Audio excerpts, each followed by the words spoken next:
इस बात पे कर रहे हैं आज कि सारे विपक्षी तिहाड़ में हैं और प्रधानमंत्री मोदी ये हुंकार भर रहे हैं कि कोई भ्रष्टाचारी नहीं बचेगा। तो मुझे समझाइए आप और मेरे दर्शकों को भी समझाइए कि भ्रष्टाचार की परिभाषा है क्या जिसके आधार पर यह तय होगा कि कोई भ्रष्टाचारी नहीं बचेगा। देखिए, भ्रष्टाचारी तो वो होगा जिसको कोर्ट साबित करे। ठीक है। किसी के कहने से, जैसे अभी हेगड़े साहब बता रहे थे अजीत पवार साहब पर कोई आरोप नहीं है, अब प्रधानमंत्री जी ने खुद ही आरोप लगाया था, पब्लिक मीटिंग में लगाया था। अब या तो वो सही बोल रहे थे या आप सही बोल रहे हैं, गलत तो मैं नहीं इस्तेमाल करूंगा। तो कौन सही बोल रहा है, प्रधानमंत्री जी सही बोले या आप बोले सही है? अब आप कह रहे हैं उसमें कुछ है ही नहीं। तो ये तो सुविधा का तर्क है और कुछ नहीं है कि जब तक वो बाहर थे आपके जज से तब तक वो भ्रष्टाचारी थे, आरोप थे। भाई बाकायदा प्रेस कॉन्फ्रेंसेस करके डिमांड की गई हैं लोग इन लोगों के बारे में। और तो खैर अब ये राजनीतिक वो है, तो भ्रष्टाचार तो तभी होगा, कोई भी व्यक्ति, जो भारतीय कानून ये कहता है कि भ्रष्टाचारी तभी होगा जब कोर्ट उसको भ्रष्टाचारी साबित कर दे, वरना वो आरोपी रहेगा। सबसे पहले तो मैं भी छोकर साहब को, जगदीश जी को पहले तो प्रणाम करता हूं कि इनके जैसे लोग ही लोकतंत्र को किसी तरह से बचाने में या उसको बरकरार रखने में लगे हुए हैं। भारत रत्न उनको मिले या ना मिले, लेकिन वो भारत रत्न हैं। हम स्टैंडिंग ओवेशन दे सकते हैं। नहीं, वो है भारत रत्न भाई, मैं तो बता रहा हूँ। कोई जरूरी थोड़ी कि सरकारी भारत रत्न दे किसी को, हम लोग भी तो दे सकते हैं, जनता भी तो दे सकती है। बिल्कुल। तो मुझे लगता है, लेकिन जहां तक इसकी बात है राजनीतिक भ्रष्टाचार की, देखिए इलेक्टोरल बॉन्ड का ये कॉन्सेप्ट या राजनीतिक भ्रष्टाचार कब शुरू हुआ? अभी जैसे बहुत लंबा चौड़ा इतिहास बता रहे थे गोपाल जी की पहले क्या होता था।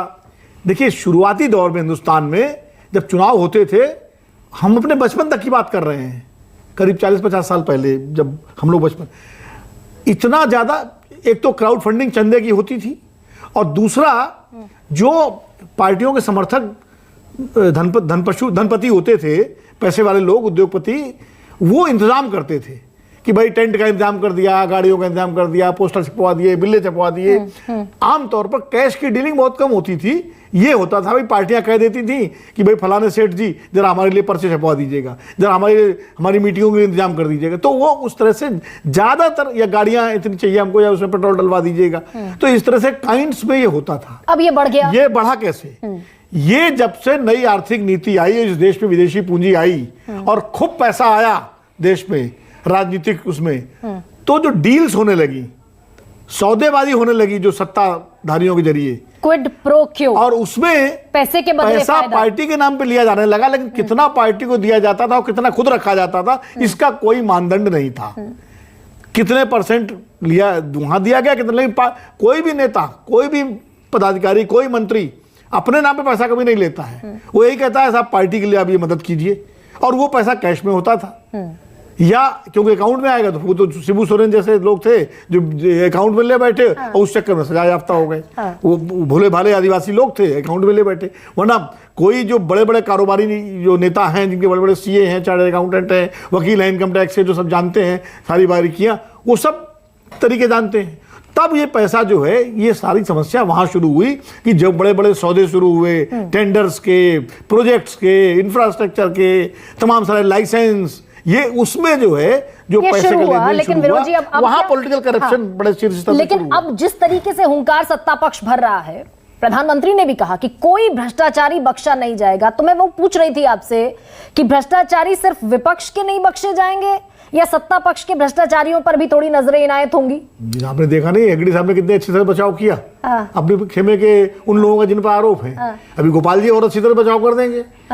तो सवाल ये है कि, और दूसरी बात ये है कि जो लोग जब इधर थे तब बीजेपी कहती थी भ्रष्ट हैं, तो अतुल लौंडे पाटिल जो है ये बचाते थे कि नहीं बिल्कुल भ्रष्ट नहीं है, गलत आरोप है। यही तो बड़ी विडंबना है राजनीति की। जब आप हमारे खेमे, मतलब इस खेमे में हैं, तो इस खेमे वाले उनको बचाव करेंगे।